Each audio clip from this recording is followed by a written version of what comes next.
Olá, muito boa tarde. Sejam todos muito bem-vindos e bem-vindas a mais um ABC das Mães. Aqui, olha, da minha casa,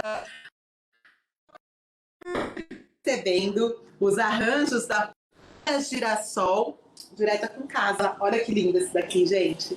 E você pode ter a sua assinatura floral na sua casa, na sua empresa, que a Jana leva lá o seu vaso com as suas flores toda semana. Não é demais? Muito legal, né? Agora, antes de nós continuarmos aqui, quero contar o que nós vamos ter no programa de hoje. Presta atenção, porque você não pode perder aí em casa. Já já, o pediatra e alergista Dr. Carlos Alberto vai falar sobre as alergias respiratórias na infância. Seu filho está com o narizinho coçando, fica com aquelas ites da vida, o que fazer? Tem cura? Como prevenir? Como identificar? Já já ele vem para contar tudo para gente. Teremos também a Miriam Dias, que é psicopedagoga e vai falar sobre abuso na infância. Nós estamos aí no Maio Laranja e ela vai contar para gente como identificar um perfil de abusador. Vocês sabem que eu li esses dias uma matéria que dizia que os abusos, que a violência contra a criança aumentou aí nessa quarentena. Então a gente vai prestar esse alerta aí para vocês com esse trabalho incrível que é o da Miriam Dias. E também a nossa fonoaudióloga Cris aí do grupo, que faz sempre a fono online aí para vocês. Eu tô virando aqui, ó, porque eu já quero ver quem vai participar ao vivo comigo através da página da TV Mais, tá? E a Cris vai falar com a gente sobre a praxia de fala. Vocês sabem o que é isso? Então ela vai contar e você vai aprender como identificar, vai saber tudo. Então tem que ficar coladinho aqui no programa comigo. Se tiver dúvida, faça através das nossas redes sociais, a rede social da TV Mais ABC, no Facebook ou YouTube. Você pode ir lá mandar sua pergunta, que vai aparecer aqui na tela para mim. E a gente pode ter a resposta aí do especialista para vocês. Não é demais? Aproveitem, tá? Tirem suas dúvidas. O ABC das Mães, como eu digo para vocês, além de uma comunidade materna, onde mães se ajudam, onde a gente faz girar a nossa economia local e muito bem, com tantas mães empreendedoras, é também conteúdo, informação de qualidade para vocês e prestação de serviços. Sempre, tanto aqui na TV Mais, quanto lá no grupo com os nossos pediatras online, advogados, tudo prestando serviço para vocês de forma gratuita. Isso é muito legal. Bom, vamos começar o nosso programa então. Já vou dar o clique aqui no meu computador, ó, tô com ele aqui. E nós vamos chamar então o doutor Carlos Alberto Martins Francisco, que é pediatra e alergista lá da Clínica Pro Saúde. Boa tarde, bem-vindo, doutor, tudo bem? Boa tarde, Cláudia. Muito obrigado pelo convite. Obrigada, gente. A Lê, uma seguidora querida, sempre conosco aqui, que falou: Cláudia, não acredito, o doutor Carlos vai. E várias outras mães, né? Daqui a pouco a gente vai ver elas aqui com a gente. Agora, a primeira pergunta, doutor. As alergias respiratórias. No verão, a gente não vê muita gente com sinusite, rinite, é mais nessa época do ano. E é isso mesmo? E por que acontece isso? É isso mesmo. As alergias respiratórias são muito mais frequentes no período do outono e inverno. Particularmente nos meses de maio e junho, são os mais frequentes. Existe aglomeração de pessoas, existe uma instabilidade do clima importante e nós temos essa peculiaridade na nossa região. Então você tem 15 graus no mesmo dia que você tem 30. E aí o sistema imunológico não entende muito bem o que está acontecendo com o organismo. E é onde os sintomas pioram. Não há saúde que aguente, né? Não dá. Agora, doutor, e quais são os tipos de alergias mais comuns respiratórias?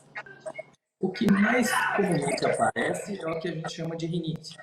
Coça o nariz, espirra, escorre, entope, respira com a boca aberta, ronca, o sono é muito irregular. Isso está comprometendo também os olhos, onde nós chamamos de rinoconjuntivite, que muitas vezes até gera uma certa dúvida em relação à conjuntivite transmissível ou não, o que impede muitas crianças até de continuar na escola, por sem saber que é uma conjuntivite que não é transmissível.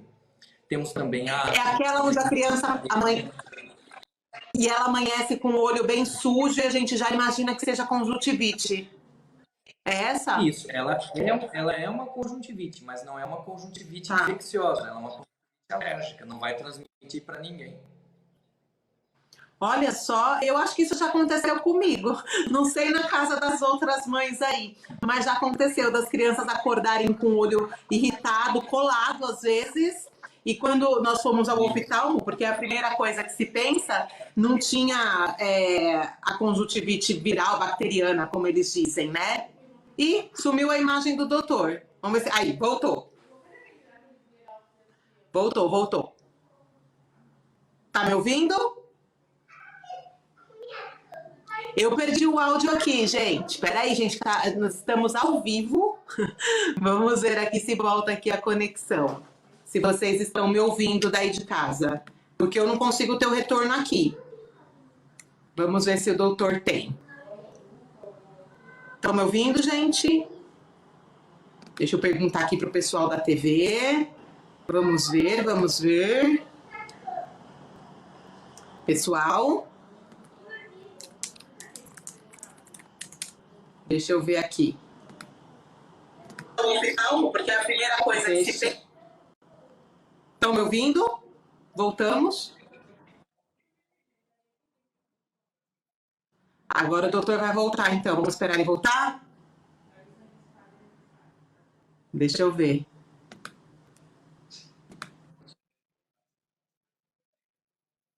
Tá. Gente, ó, vou avisar para vocês uma coisa. Vou esperar o doutor voltar, porque nós estávamos conversando sobre alergia respiratória aí nas crianças no inverno. Inclusive, já tem perguntinha de vocês aqui para a gente fazer para o doutor. Nós só vamos restabelecer a comunicação com ele, porque ele perdeu o áudio. Eu estou voltando aqui. E assim que tiver tudo ok, eu continuo com as perguntas para o doutor. Vou pedir para vocês aproveitarem, já escrever sua pergunta, se tem dúvida sobre a alergia respiratória com as suas crianças ou com você mesmo. Duvido que alguém não tenha ficado com medo aí, se começou a ter uma crise alérgica, às vezes com tosse. A gente já acha que tudo é corona agora, não é mesmo? Vamos ver. Vamos ver se o doutor volta aqui, se a gente consegue restabelecer. Não voltou? A gente vai esperando, gente. Enquanto isso, vocês vão conversando comigo aqui na TV. Vamos esperar o doutor voltar e a gente vai conversando. Vou aproveitar, então, para já dar alguns recados para vocês. Pode dar recado, Vitor, aí da produção? Quero dar um recado se você quiser comer bem hoje à noite. Tem a Pizza Rolls, lá do Arquitetos. Olha que delícia, gente. Que diferente essa pizza e que gostosa e que novidade. Vocês podem pedir tanto pelo iFood quanto no WhatsApp do Arquitetos da Pizza, que é o 97108-6804. De novo, ó, 97108-6804. Aí é só você falar, via Cláudia do ABC das Mães falando, que tem promoção especial para vocês, tá bom? Aproveitem muito, são diversos sabores. Tem um, inclusive, de morango com Nutella, que é, ó, sensacional. Anotem aí, tá bom? O recado. Agora vamos ver se o doutor voltou. Deixa eu ver se ele já está de volta aqui. Vamos ver se ele... Aí, voltou! Aí, agora sim. Agora sim. Agora deu certo. Estamos todos esperando aqui o doutor.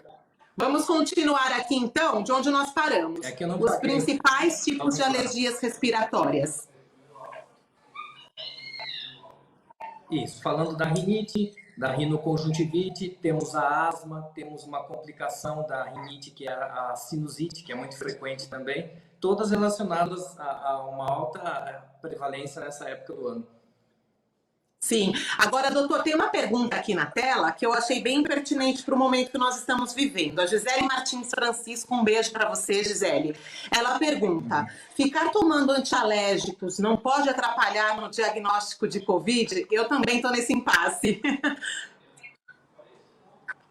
Infelizmente, os sintomas que a Covid apresentam são sintomas muito comuns a uma série de doenças respiratórias. Mas o que diferencia muito a Covid, que é um quadro infeccioso, de uma doença alérgica, é que no quadro infeccioso você tem um comprometimento do estado geral do paciente, principalmente apresentando febre. E na alergia, não. Então, o uso dos antialérgicos, de uma forma geral, amenizam os sintomas que o paciente apresenta, mas não tratam o problema que ele tem. Então, só alivia um pouco o resultado, os sintomas. Tá. Tá. E geralmente a Covid, por exemplo, vem com febre, né? Nos casos das alergias, geralmente não dá febre, não é, doutor? Exatamente. Então, você tem uma queda do estado geral e a presença da febre nos quadros infecciosos. Mas, geralmente, na alergia, não. Na alergia, coça o nariz, espirra, escorre, melhora, piora, você usa um antialérgico, alivia, daqui a pouco está ruim de novo.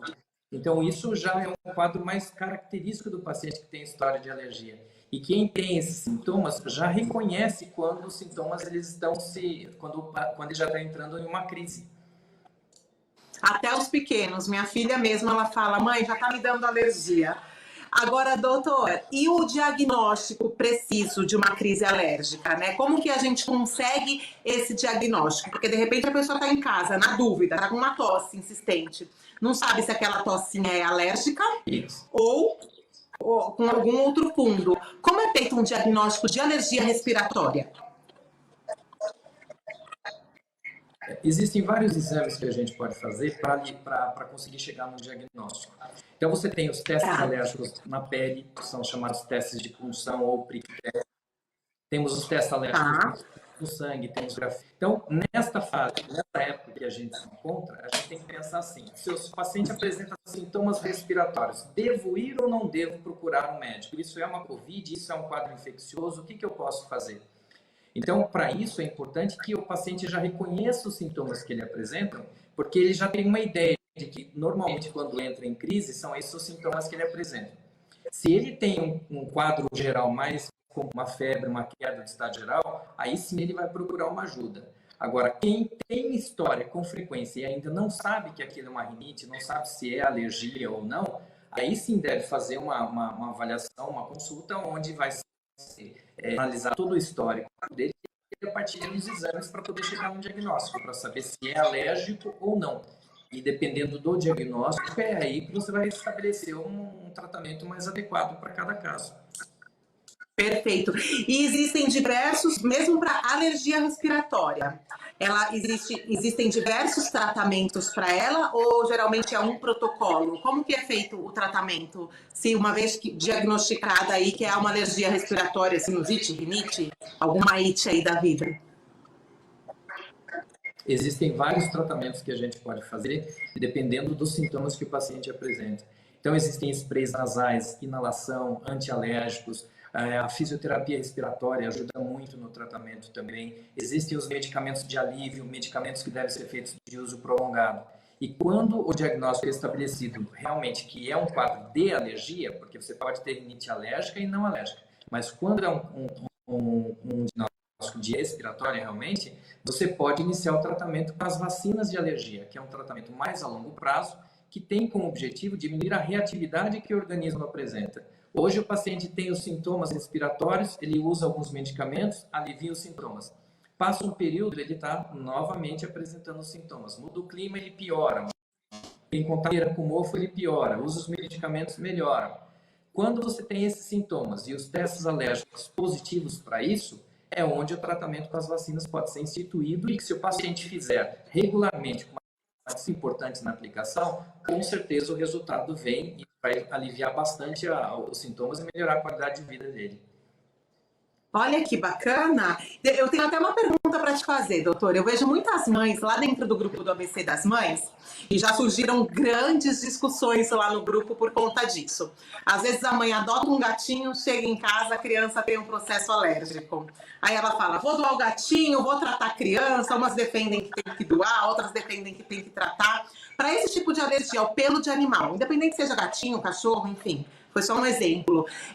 As vacinas, elas respondem bem para esse tratamento? Ou a criança com alergia ao pelo do animal, ela segue naquele tratamento contínuo? O que pode ser feito nesse caso? Porque às vezes eles querem muito ter o animal de estimação, mas tem alergia. Como poder conciliar as duas coisas? O animal, principalmente o gato, ele é um causador bastante importante. Porém, o que a gente não pode esquecer é que quando se tem um animal de estimação, ele passa a fazer parte da família. Então não é uma situação tão simples você chegar e orientar para que deem esse animal que ele não tenha mais contato. Existe aquilo que os médicos falam que seria o ideal e aquilo que é possível ser feito. Porque se chega alguém, se vai num alergista e o alergista fala para dar o gatinho que está lá 10 anos na casa, o paciente vai perguntar se tem algum outro alergista na clínica para poder fazer o atendimento, porque ele não vai fazer esse tipo não vai tomar essa conduta de dar o gatinho. Então, o que a gente tem que pensar? Esse animal, ele pode ficar dentro de casa, mas evitando no quarto que o paciente dorme. Porque na cama e no travesseiro é o lugar onde o paciente passa a maior parte das 24 horas, que é quando está dormindo. E ali a gente tem resto de animal, os pelos de animal, a descamação da pele, sujeira, ácaros, poeira. Então, isso daí, se a gente conseguir evitar o contato dele lá, já vai aliviar bastante. Porém, o tratamento com as vacinas, ele é um tratamento específico para o ácaro, que é aquele bichinho que fica no pó. Mas o que acontece? Quando você vai fazendo o tratamento para o ácaro, você diminui a reatividade do organismo de uma forma geral. E se você diminui a reatividade do organismo e evita um contato muito próximo com o animal, com certeza o contato da criança ou do paciente com esse animal dentro de casa vai fazer com que apareçam menos sintomas do que o que ele tem normalmente. Tem jeito, então, gente. É só tomar alguns cuidados aí que vai dar certo. Agora, doutora, vou aproveitar que nós estamos aqui ao vivo e vou fazer mais perguntas. A Alessandra está dizendo que fez tratamento e que adorou. A Carol Costa, doutor Carlos é incrível, enfim.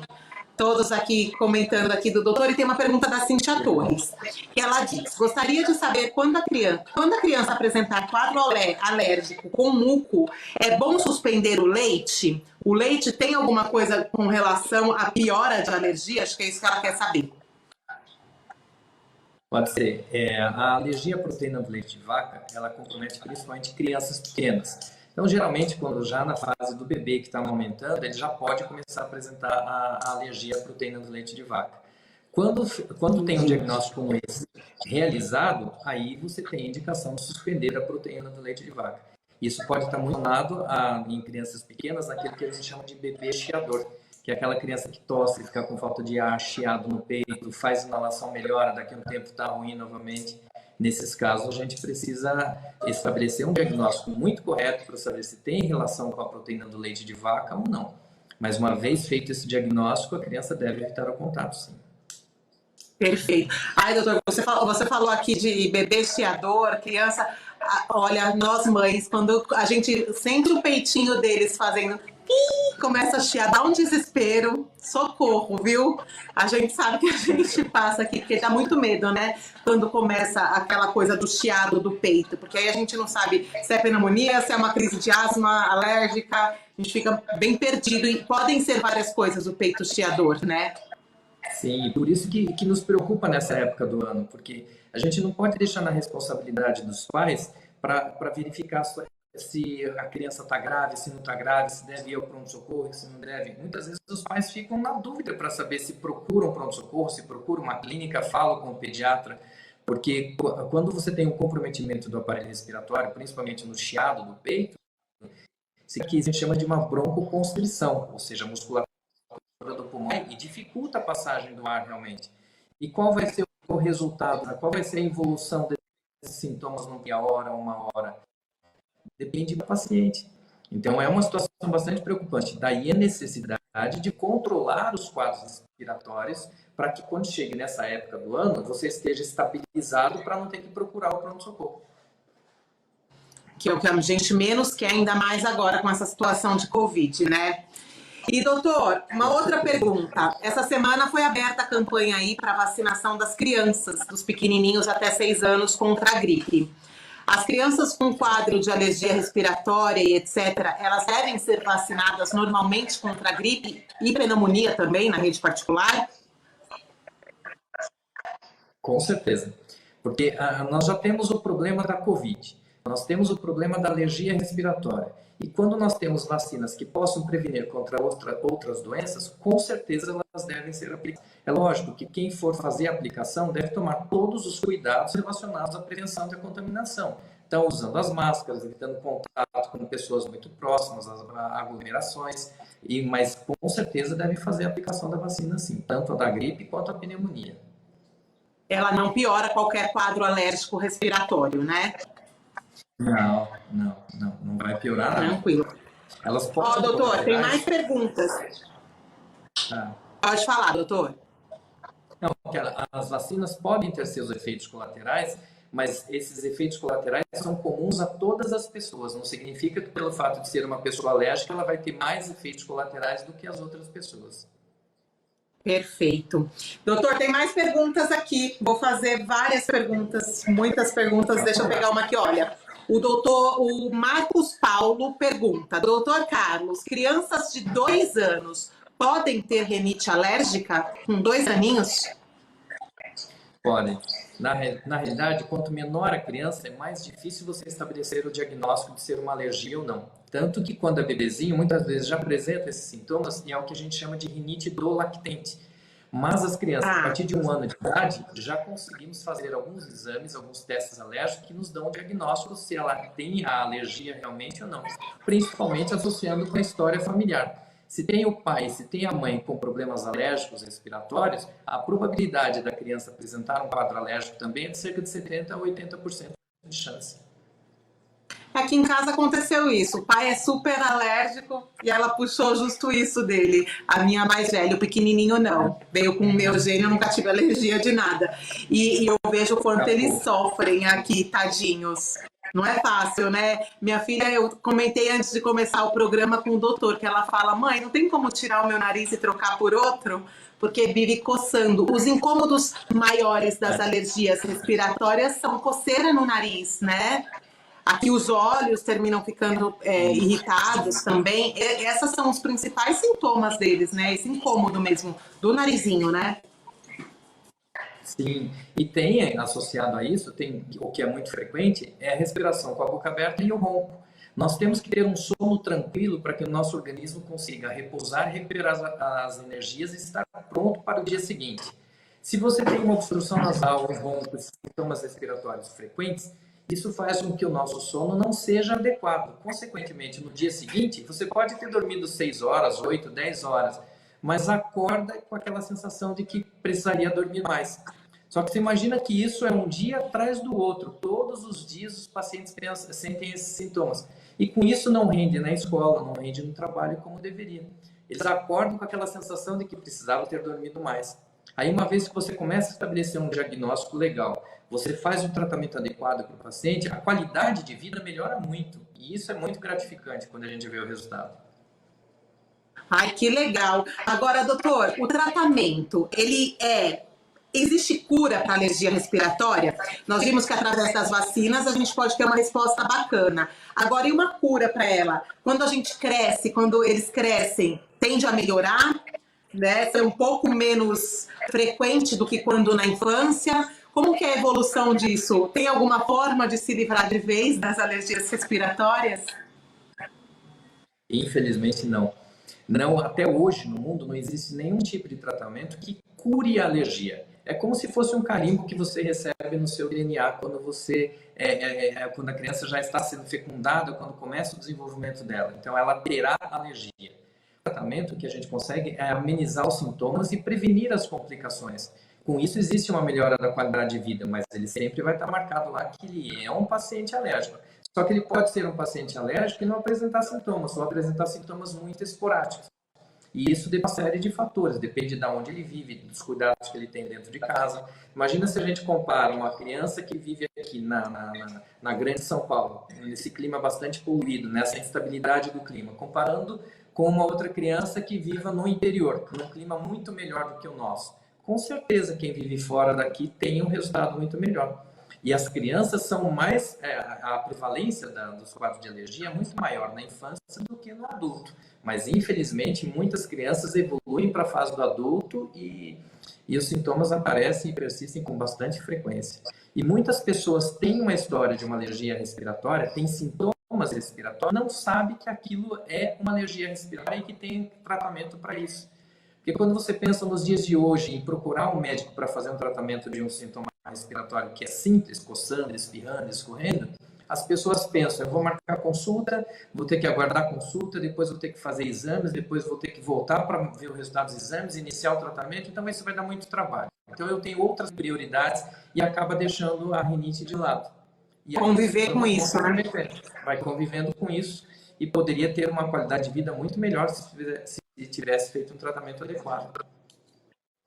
Olha que legal. Agora, doutora, eu tenho certeza que tem um monte de gente assistindo aqui, falando, poxa, dá para tratar, incomoda mesmo, não é algo que vai passar. E o que o senhor orienta? Se eu estou com uma criança em casa com crise alérgica, nós estamos orientados a tentar não sair de casa. Mas vale a pena, nesse momento, a gente procurar ajuda para quem está com uma criança com crise alérgica em casa?